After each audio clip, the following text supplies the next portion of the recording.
Bonjour, aujourd'hui on va voir le pré-test mais pour la compétence 1. Ce n'est pas un document que vous avez, donc suivez le problème. C'est un problème que j'ai donné en classe. OK? Bon, je l'ai écrit ici par contre, je sais mon écriture est horrible, là, mais je l'ai écrit ici par contre pour que vous essayiez en contexte. Ce type de problème-là, c'est le même type qui va se retrouver pour votre problème de compétence 1. André et Joanne font une course de vélo. Ils doivent faire 20 tours d'un parcours de 0,4 km. Autrement dit, tu as 0,4 km, c'est un tour, 0,8, ça fait 2 tours, etc. Il faut qu'il fasse 20 tours de ce parcours-là.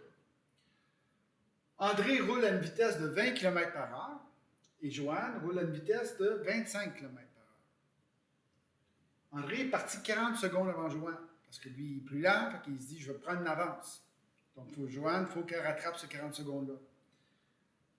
Est-ce que Joanne va rejoindre André au bout de la course, au bout des 20 tours? La formule pour ça, c'est une formule que je vais vous donner. Excusez-moi. C'est une formule que je vais vous donner aussi à l'examen, écrit sur le tableau. C'est distance divisée par vitesse va donner temps. La première chose qu'il faut qu'on fasse, par exemple, il faudrait savoir c'est quoi ma distance. On sait que un parcours, c'est 0,4 km. Et tu vas en faire 20. 0,4 fois 20, ça donne 8 km. Donc, eux, quand ils vont rouler pendant 8 km. Deuxième étape, on regarde voir combien de temps chacun ça va prendre pour faire ce 20 km-là. Excuse-moi, ce 8 km-là. Donc, si on regarde André,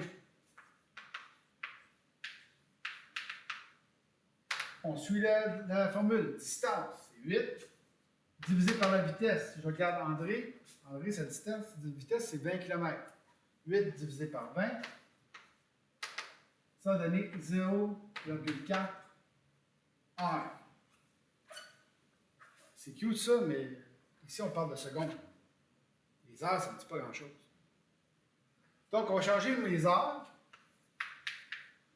en minutes, en faisant fois 60, et les minutes en secondes, en faisant une autre fois 60. Ce qui va donner 1440 secondes. Donc, André va avoir pédalé pendant 1440 secondes pour terminer la course. Joanne.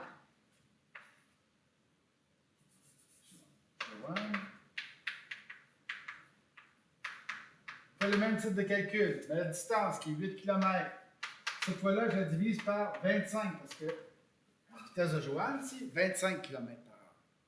Donc, 8 divisé par 25, ça va donner 0,32. 0,32, encore une fois, ça c'est des heures. Moi, je veux des secondes. Donc, je vais faire 0,32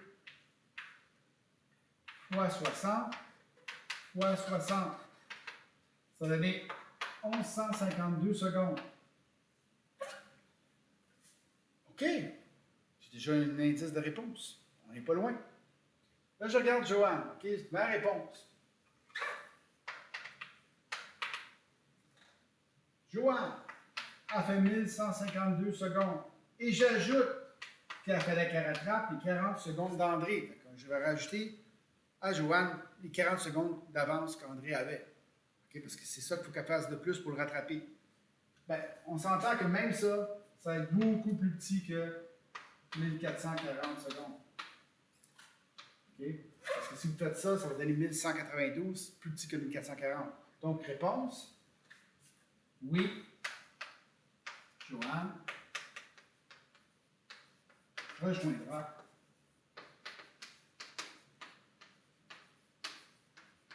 André. En fait, comme même, on va le dépasser. On va finir bien en avance de lui. Là. De pas loin de 3-4 minutes. Facile. OK, donc, je répète. Oui, le texte est là. Mais en réalité, on s'en va à distance, divisé par vitesse, c'est égal à temps. Là, tu vous me dites, qu'est-ce que ça va pas avec cette équation? Sérieusement, j'ai essayé de trouver des meilleures compétences. Il n'y en a pas. J'aurais dû faire ça à travers 2 équations. Mais je me suis remarqué qu'on se casse la tête pour rien, parce qu'il y a une place de faire la comparaison. On peut s'en sortir avec ça bien plus facilement. Donc, je répète encore. 1, je vais trouver ma distance totale.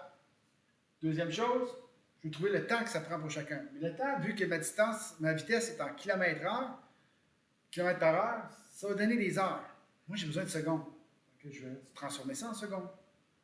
Je fais la même chose pour Joanne. Puis après ça, je compare. Puis je regarde voir qui est plus petit. Celui-là qui a le plus petite réponse, c'est lui qui a. Il ne faut pas oublier que s'il y a un en avance sur l'autre, il faut rajouter des. Si le premier est parti en avance, il faut rajouter des secondes au deuxième. Okay? Non seulement il faut qu'il fasse 1152, mais 1152, il faut qu'il rajoute 40 secondes de plus que l'autre avait. Okay? Pour voir s'il est effectivement plus rapide. Donc, ça fait ça.